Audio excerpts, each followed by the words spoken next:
નમસ્કાર વિદ્યાર્થી મિત્રો, ધોરણ 8 ગણિતમાં આપણે પ્રકરણ 3 ની અંદર સ્વાધ્યાય 3.1 અને 3.2 પૂર્ણ કર્યા બાદ આજે આપણે ચતુષ્કોણના પ્રકારો તરફ આગળ વધશું। તો ચતુષ્કોણના મુખ્ય જે આપણા પાઠની અંદર આપણા પ્રકરણની અંદર ભણવાના જે 3 ચતુષ્કોણ છે, સમલંબ ચતુષ્કોણ, પતંગાકાર ચતુષ્કોણ અને સમાંતર બાજુ ચતુષ્કોણ, તેના વિશે હું વાત કરું છું। તો સૌપ્રથમ સમલંબ ચતુષ્કોણ એટલે શું? જે ચતુષ્કોણમાં સામસામેની બાજુઓની ફક્ત એક જ જોડની બાજુઓ સમાંતર હોય। હું આકૃતિ દોરી અને સમજાવવાનો પ્રયાસ કરું છું। દાખલા તરીકે હું કોઈ એક આકૃતિ દોરું છું। આ રીતે કોઈ એક ચતુષ્કોણની આકૃતિ છે, તો આ ચતુષ્કોણની અંદર સામસામેની એક જોડ કેવી હોય? સમાંતર હોય। કેવી હોવી જોઈએ? સમાંતર। દાખલા તરીકે ઉપરની અને નીચેની બાજુ છે એ બંને બાજુઓ એકબીજાને સમાંતર છે। સમાંતર એટલે શું? જે તમે અગાઉના ધોરણમાં શીખી ગયા છો કે કોઈ બે રેખા છે એને ગમે તે રીતે અનંત સુધી વિસ્તરાવીએ તો પણ એ બંને એકબીજાને ક્યાંય છેદે નહીં, તો તેને સમાંતર કહેવાય, બરાબર। જો બે બાજુઓ ફક્ત એક જ જોડની બાજુઓ, બંને બાજુઓ સમાંતર હોવી જોઈએ નહીં। આ બાજુ અને આ બાજુ સમાંતર નથી, જ્યારે ઉપરની અને નીચેની બાજુ છે એ સમાંતર છે, તો આવા ચતુષ્કોણને કેવો ચતુષ્કોણ કહેવાય? સમલંબ ચતુષ્કોણ। હજુ એક આકૃતિ દોરું છું। દાખલા તરીકે આ રીતે કોઈ એક ચતુષ્કોણ છે, તો આ ચતુષ્કોણ છે, આ ચતુષ્કોણને આપણે સમલંબ ચતુષ્કોણ કહી શકીએ।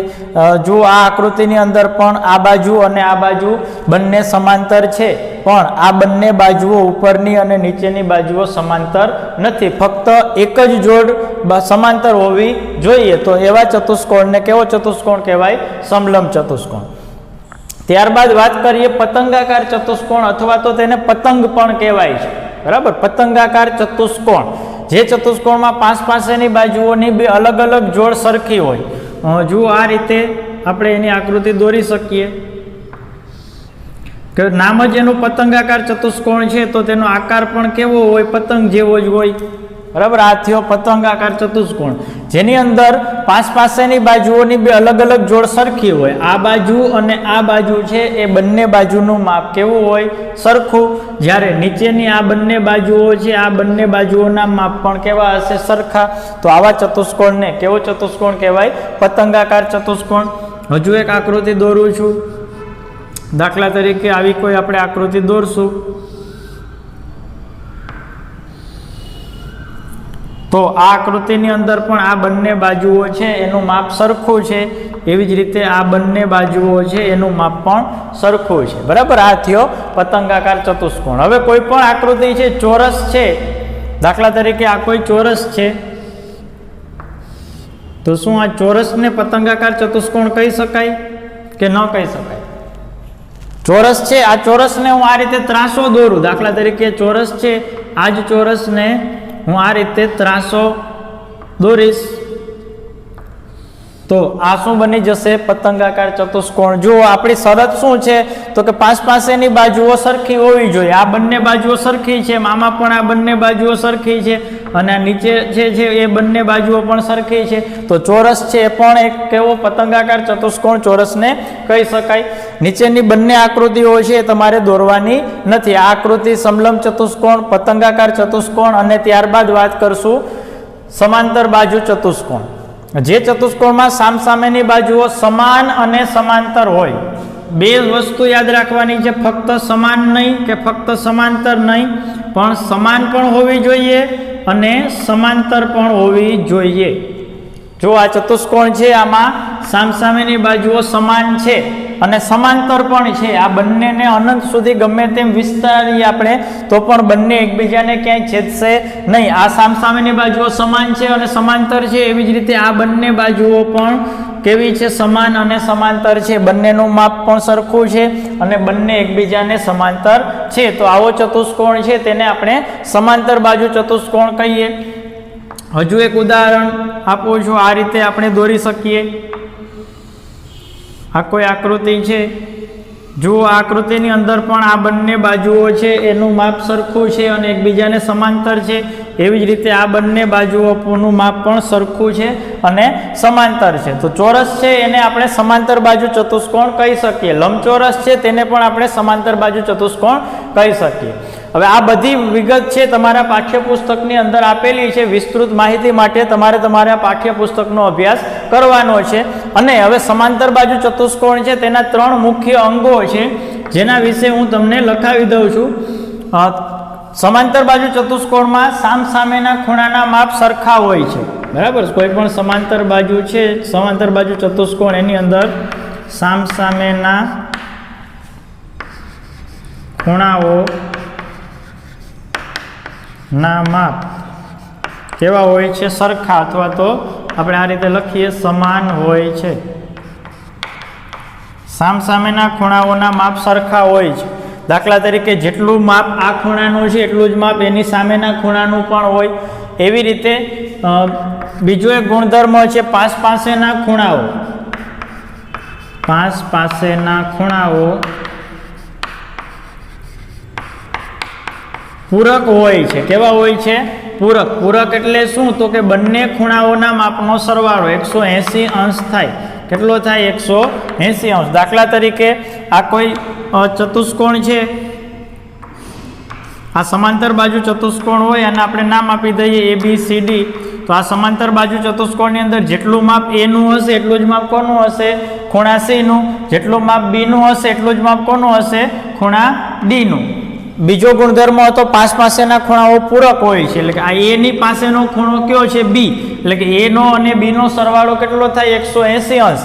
અથવા તો A ની પાસેનો ખૂણો કયો છે? D. તો A નો અને D નો સરવાળો પણ કેટલો થાય? 180 અંશ. D નો અને C નો સરવાળો પણ કેટલો થાય? 180 અંશ. એટલે કે પાસ પાસેના ખૂણાઓ પૂરક હોય છે. અને ત્યારબાદ છે વિકર્ણો પરસ્પર દુભાગે છે. વિકર્ણો પરસ્પર દુભાગે છે, એટલે કે બે સરખા ભાગ કરે છે. વિકર્ણો કઈ રીતે દોરવા, જે આપણે અગાઉના વિડીયોની અંદર શીખી ગયા છીએ. સમાંતર બાજુ ચતુષ્કોણની અંદર આ 3 શરતો લાગુ પડશે. સામસામેના ખૂણાઓના માપ સરખા હોય છે, પાસ પાસેના ખૂણાઓ પૂરક હોય છે અને વિકર્ણો છે એ પરસ્પર દુભાગે છે. બરાબર, આ થયા આપણા 3 ચતુષ્કોણના પ્રકારો. સમલંબ ચતુષ્કોણ, પતંગાકાર ચતુષ્કોણ અને સમાંતર બાજુ ચતુષ્કોણ. આટલી વસ્તુ છે તમારે ફેરબુકની અંદર લખવાની છે.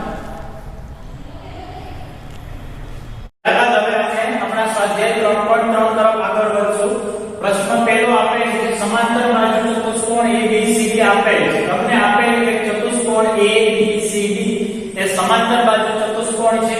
દરેક વિધાનને તેમાં ઉપયોગ કરવામાં આવે વ્યાખ્યા અથવા ગુણધર્મનો ઉપયોગ કરીને પૂરું કરો. આપણો પહેલો પ્રશ્ન છે AD બરાબર ખાલી જગ્યા. હવે જોવાનું છે આમાં AD ક્યાં આપેલું છે? તો આ AD આપેલું છે. AD બરાબર શું? AD જેટલું માપ કોનું હશે?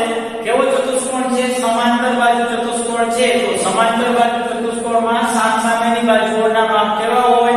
સરખા. તો AD ની સામેની બાજુ BC અથવા તો CB. એટલા માટે આપણે લખશું AD બરાબર BC. આવું થાય છે એ માટેનું કારણ શું આપણે લખવાનું છે?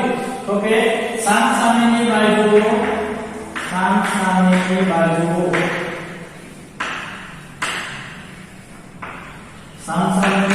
કેવી હોય છે? તો કે સમાન હોય છે.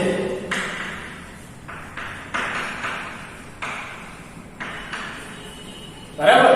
ત્યારબાદ આપણો બીજો પ્રશ્ન કોણ DCB બરાબર ખાલી જગ્યા. પહેલા આપણે જોવાનું છે કે કોણ DCB ક્યાં આપેલો છે? કે DCB એટલે કે આ ખૂણો C છે એની વાત કરવામાં આવે છે. તો એના જેટલું માપ કોનું હશે? મેં કીધેલું કે સામસામેના ખૂણાઓ સરખા હોય છે. તો ખૂણા C ની સામેનો ખૂણો A. તો ખૂણા C નું અને ખૂણા A નું માપ કેટલું થશે? સરખું. તો આ A માટે આપણે શું લખી શકીએ? તો કે ખૂણો DAD અથવા તો BAD. બરાબર. એટલા માટે લખશું ખૂણો DCB બરાબર ખૂણો DAD. બરાબર. ફરીથી સમજાવું છું DCB એટલે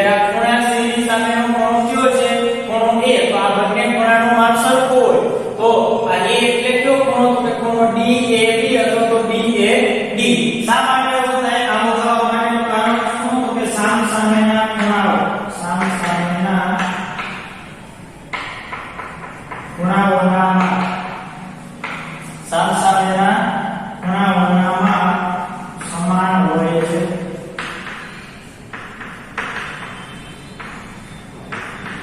ત્યારબાદ આપણો ત્રીજો પ્રશ્ન OC બરાબર કરી દઈએ. OC એટલે કે આ બિંદુ O થી લઈને આ C સુધીનું માપ છે. આના જેટલું માપ બીજા કોઈનું હશે તો કે O થી A સુધીનું માપ. શા માટે? તો કે વિકર્ણો પરસ્પર દુભાગે છે કે જેટલું માપ O થી C બિંદુ O થી C સુધીનું છે એટલું જ માપ બિંદુ O થી A સુધીનું છે. બરાબર. શા માટે? તો કે વિકર્ણો પરસ્પર દુભાગે છે એટલા માટે આપણે લખશું વિકર્ણો પરસ્પર દુભાગે છે એટલે બે સરખા ભાગ કરે છે. બિંદુ O થી જેટલું માપ A સુધીનું છે એટલું જ માપ બિંદુ O થી C સુધીનું છે. ત્યારબાદ માપખૂણો DAB વત્તા CBA. હવે જોવાનું છે DAB એટલે કે આ ખૂણો DAB વત્તા CBA એટલે કે ખૂણો A વત્તા ખૂણો D. ખૂણો A વત્તા ખૂણો D એટલે શું? તો કે 180 અંશ. શા માટે 180 અંશ? તો કે સમાંતર બાજુ ચતુષ્કોણના પાસ પાસેના ખૂણાઓ છે. પાસ પાસેના ખૂણાઓ કેવા હોય? પૂરક કોણ હોય અથવા તો પાસ પાસેના ખૂણા પૂરક હોય. D અને A જે પાસ પાસેના ખૂણા છે તો બંનેનો સરવાળો કેટલો થાય? 180 અંશ. એટલા માટે આપણે લખશું પાસ પાસેના ખૂણા. પાસ પાસેના ખૂણાઓ કેવા હોય છે? પૂરક હોય છે. પૂરક એટલે બે ખૂણાના માપનો સરવાળો 180 અંશ થાય. બરાબર. એટલા માટે આપણે લખશું પાસ પાસેના ખૂણાઓ પૂરક હોય છે. જેવી રીતે D નો અને A નો સરવાળો 180 થાય તેવી રીતે A નો અને B નો સરવાળો પણ 180 થશે. B નો અને C નો સરવાળો 180 થશે. C નો અને D નો સરવાળો 180 અંશ થશે. કોઈ પણ રીતે ખૂણાઓ પાસ પાસેના બે ખૂણાનો સરવાળો 180 અંશ થાય. ચલો ત્યારબાદ આપણો બીજો પ્રશ્ન નીચેના સમાંતર બાજુ ચતુષ્કોણમાં x y અને z ના મૂલ્ય શોધો. તમને પહેલો પ્રશ્ન આપેલો છે આકૃતિની અંદર ABCD નામનો એક ચતુષ્કોણ છે. x y અને z ની કિંમત તમારે મેળવવાની છે. સમાંતર બાજુ ચતુષ્કોણના આપણા ગુણધર્મો છે કે સામસામેના ખૂણાઓ સરખા હોય અને પાસ પાસેના ખૂણા પૂરક હોય. તો આ 100 અંશ આપેલા છે તો આ 100 અંશ છે D છે. D ની સામેનો ખૂણો D. તો આનું માપ 100 અંશ છે તો એની સામેના ખૂણાનું માપ પણ કેટલું થશે? 100 અંશ. એટલા માટે આપણે લખશું અહીં y બરાબર 100 અંશ. શા માટે? તો કે સામસામેના ખૂણા. આવું થવા માટેનું કારણ શું? તો કે સામસામેના ખૂણા છે એટલા માટે. સામસામેના ખૂણાઓ છે એના માપ સરખા હોય. હવે y ની કિંમત આપણે મળી ગઈ 100 અંશ. હવે x અને z તરફ આગળ વધીએ તો y ની બાજુનો ખૂણો x છે અથવા તો y ની બાજુનો ખૂણો z છે.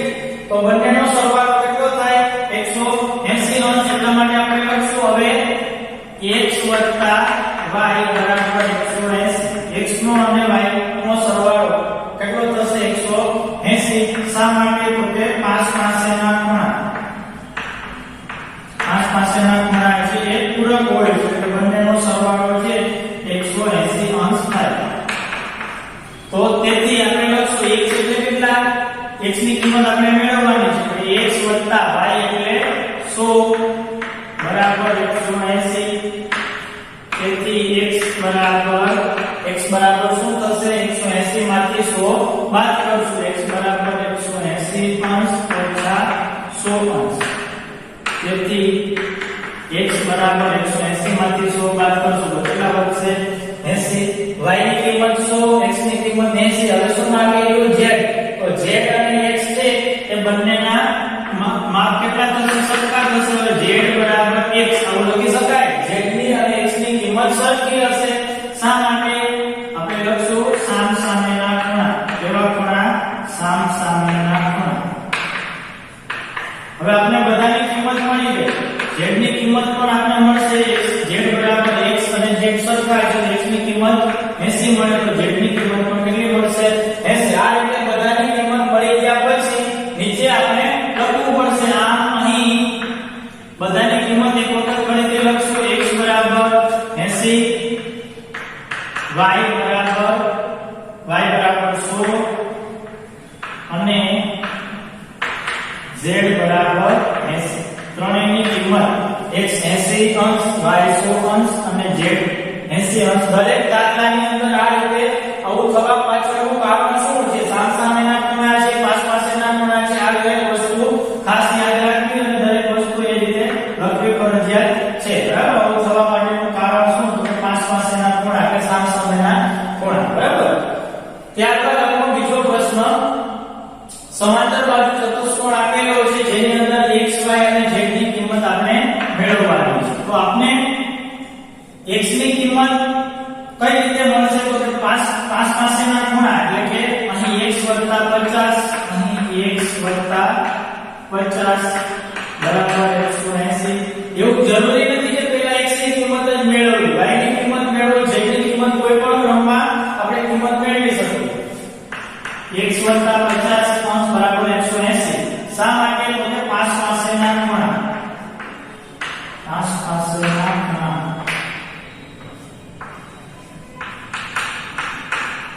તેથી x બરાબર 180, 50 180 માંથી 50 બાદ કરશું તો આપણે x ની કિંમત મળશે 130 અંશ.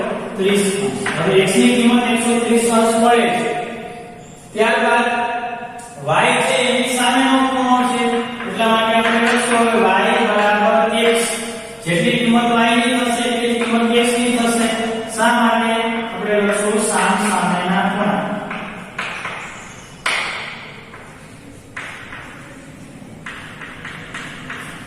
તેથી y બરાબર y ની કિંમત x જેટલી એટલે કે 130. હવે x અને y મળી ગયા પછી z ની કિંમત આપણે મેળવવાની છે. તો z ની કિંમત માટે શું કરવું? z છે બહારનો ખૂણો છે, બહિષ્કોણ છે, અંદરનો ખૂણો નથી. હવે અગાઉના ધોરણમાં એટલે 7મા ધોરણની અંદર તમે શીખી ગયા છો આ રીતે ખૂણા આપેલા હોય તો આવા ખૂણાને કેવા ખૂણા કહેવાય? યુગ્મ કોણની જોડ કહેવાય. એટલે આ માપ અને આ માપ સરખું હશે એટલે આ અંદરના ખૂણા આ બંને ખૂણાનું માપ પણ સરખું હશે, આ બંને ખૂણાનું માપ પણ સરખું હશે. તો એવી જ રીતે આકૃતિની અંદર જો આ રીતે હું જેટલો ભાગ ડાર્ક કરું છું એ વસ્તુ ખાસ ધ્યાનમાં લેવાની છે. આ રીતે હું જો દોરીશ તો મને આવો z આકારનો એક ખૂણો મળશે. તો આ થયો અંદરનો ખૂણો અને આ થશે બહારનો ખૂણો. જો આની અંદર આ રીતે આકૃતિ છે, અંદરનો ખૂણો આ બાજુનો ખૂણો. તો આ રીતે y ની કિંમત અને z ની કિંમત પણ કેવી થશે? સરખી. આવું શા માટે થાય છે? તો કે યુગ્મ કોણની જોડ છે એટલા માટે. એટલા માટે આપણે લખશું હવે z બરાબર y. શા માટે? યુગ્મ કોણ છે એટલા માટે આને યુગ્મ કોણની જોડ કહેવાય છે. તમે અગાઉ 7મા ધોરણની અંદર શીખી ગયા છો. તેથી z બરાબર y ની કિંમત કેટલી હતી? 130 અંશ. એટલા માટે આપણે લખશું આમ અહીં ફરીથી બધા ખૂણાના માપ લખી લઈએ. આમ અહીં x બરાબર 130 અંશ,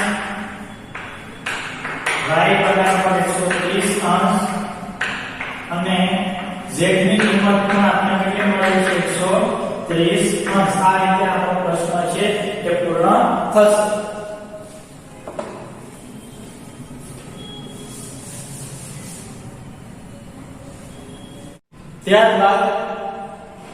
ત્યારબાદ આપણો ત્રીજો પ્રશ્ન છે જેની અંદર આપણે આ રીતે આકૃતિ આપેલી છે. આપણે x y અને z ની કિંમત મેળવવાની છે. તો સૌપ્રથમ તો તમને x ની કિંમત મળશે 90 અંશ. બરાબર? અહીં x બરાબર 90 અંશ. શા માટે? તો અભિકોણ છે. અભિકોણ એટલે શું? તો તમે અગાઉના ધોરણમાં શીખી ગયા છો એ મુજબ આ રીતે કોઈ ખૂણો હોય તો જેટલું માપ આ ખૂણાનું હશે એટલું જ માપ આ નીચેના ખૂણાનું હશે. તો આ x નું માપ આ માપ આપણે 90 અંશ આપેલું છે. તો આ રીતે બંને ખૂણા છે. જો આ રીતે આપણે 90 અંશ નીચેનું માપ આપેલું છે તો આ બાજુ x છે તેનું માપ પણ કેટલું થશે? 90 અંશ. અથવા તો આ રીતે હું દોરું છું. આ બંને ખૂણા કેવા થશે? સરખા. તો આ ખૂણાનું માપ 90 અંશ છે તો x નું માપ પણ કેટલું હશે? 90 અંશ. ત્યારબાદ આગળ વાત કરશું હવે x મળી ગયા પછી હવે y અને z ની કિંમત આપણે મેળવવાની છે. પરંતુ એ પહેલા એક વસ્તુ, જો આ આકૃતિ છે એને હું આ રીતે થોડું અલગ રીતે દોરીશ તો મને અહીં આપેલ છે y અહીં આપેલ છે x અને અહીં આપેલ છે 30. આ જ આકૃતિ છે એને હું આ રીતે અલગથી જરા અલગથી આપણે આ રીતે દોરશું તો જો તમને ત્રિકોણ જેવી રચના મળશે. આ રીતે ત્રિકોણ બને છે તેમાં આપણી પાસે આમાં 30 આપેલું છે, આમાં x છે જેને આપણે ખબર છે અને આપણે y નું માપ મેળવવાનું છે. તો ત્રિકોણના ત્રણેય ખૂણાના માપનો સરવાળો કેટલો થશે? 180. ત્રિકોણના આપણી પાસે બે ખૂણાના માપ છે તો બે ખૂણાના માપ પરથી આપણે ત્રીજા ખૂણાનું માપ મેળવશું. ત્રિકોણના ત્રણેય ખૂણાના માપનો સરવાળો, ત્રિકોણના ત્રણેય ખૂણાના માપનો સરવાળો 180 અંશ થાય. બરાબર? કેટલો થશે? 180 અંશ. તો ત્રણેય ખૂણા એટલે ક્યાં? તો કે તેથી x + 30 + y. બરાબર? x + 30 + y. આ છે આપણા ત્રિકોણના ત્રણેય ખૂણા x, y અને 30 હતો તો x + 30 + y. આ ત્રણેયનો સરવાળો કેટલો થાય? 180 અંશ. હવે આ આકૃતિ છે એમાં આપણે કઈ કામ નથી. તેથી x ની કિંમત આપણે ખબર છે 90 અંશ આપણે મળે છે x એટલા માટે લખશું 90 અંશ વત્તા 30 વત્તા y બરાબર 180. તો y તેથી y વત્તા 9 ને 3 12 એટલે 120. 90 વત્તા 30 કરશું તો 120 મળશે અને આ બાજુ તો 180 હતા. તેથી y બરાબર 180 અંશ ઓછા 120. 180 માંથી 120 બાદ કરશું તો y ની કિંમત આપણને મળશે 60 અંશ. બરાબર? આ રીતે x અને y મળી ગયા પછી હવે આપણે z નું કામ છે. આ રીતે જુઓ, અહીં તમને y આપેલ છે, અહીં નીચે z આપેલ છે. આ બરાબર કેવો કોણ થશે? યુગ્મ કોણની જોડ. આ y નું નામ આપણી પાસે છે તો જેટલું નામ y નું હશે એટલું જ માપ કોણનું હશે. જે વિડિયો એટલા માટે આપણે લખશું હવે z બરાબર y. શા માટે આવું થશે? તો યુગ્મ કોણની જોડ અથવા તો લખશું યુગ્મ કોણ. આ રીતે આપણે z ની કિંમત પણ મળશે 60 અંશ. એટલા માટે આપણે લખશું તેથી z બરાબર 60 અંશ. આમ અહીં ત્રણેયની કિંમત આપણે લખશું x બરાબર અહીં x બરાબર 90 અંશ, y બરાબર 60 અંશ અને z બરાબર જેની કિંમત આપણે મળતી હતી 60 અંશ. આ રીતે આપણો પ્રશ્ન છે એ પૂર્ણ થશે. ત્યારબાદ ચોથો પ્રશ્ન છે x, y અને z આપેલ છે. સૌપ્રથમ y ની સામેનો ખૂણો 80 અંશ આપેલો છે તો આપણે સીધું લખશું અહીં y બરાબર 80 અંશ. શા માટે? તો કે સામેના ખૂણા છે એટલા માટે લખશું સામેના ખૂણા. સામેના ખૂણા છે એટલા માટે. હાલો y ની કિંમત આપણે 80 અંશ મળે છે. હવે આ x ની કિંમત પણ મળશે x + 80 બરાબર 180. x ની પાસેનો ખૂણો કેટલો છે? 80 અંશ. તો x નો 80 અંશ સરવાળો 180 થાય. શા માટે? તો પાસ પાસેના ખૂણા કેવા હોય છે? પૂરક કોણ. એટલા માટે આપણે લખશું પાસ પાસેના ખૂણા. તેથી x બરાબર 180 અંશ ઓછા 80. x બરાબર 180 માંથી 80 બાદ કરશું તો x બરાબર આપણને મળશે 100 અંશ.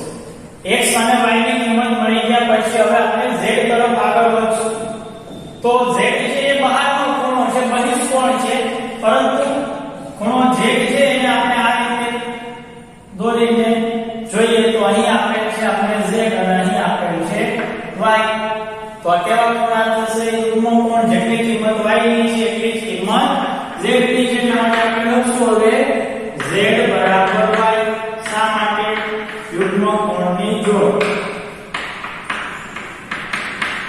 તેથી z ની કિંમત આપણે મળશે y જેટલી. y જેટલી રીતે કેટલી? તો કે 80 અંશ. ત્રણેયની કિંમત મળી ગયા પછી આપણે લખશું આમ અહીં x બરાબર x ની કિંમત મળે છે 100 અંશ, y બરાબર 80 અંશ અને z બરાબર 80 અંશ. આ રીતે આપણો પ્રશ્ન ચોથો છે એ પૂર્ણ થશે. ત્યારબાદ પ્રશ્ન નંબર 5 x y અને z છે. તો સૌપ્રથમ y ની કિંમત આપણે મળશે 112 બરાબર.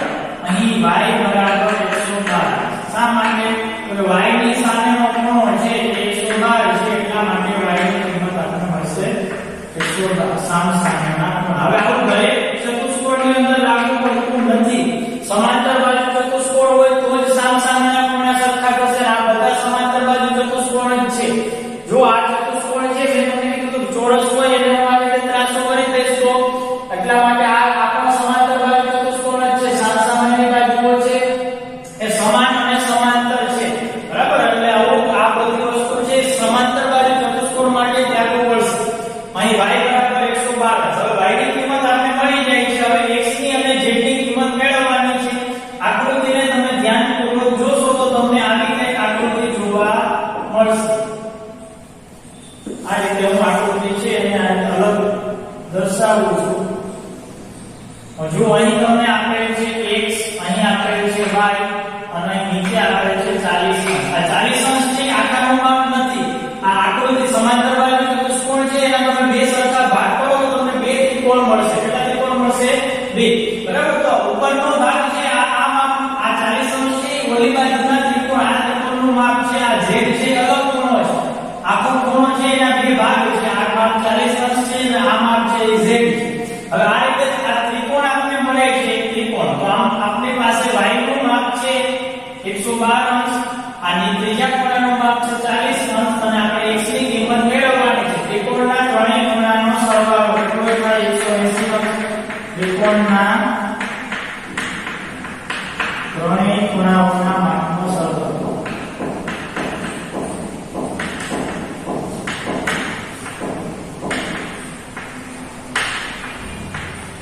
ત્રિકોણના ત્રણેય ખૂણાના માપનો સરવાળો બરાબર 180 અંશ. ત્રણેય ખૂણા એટલે ક્યાં?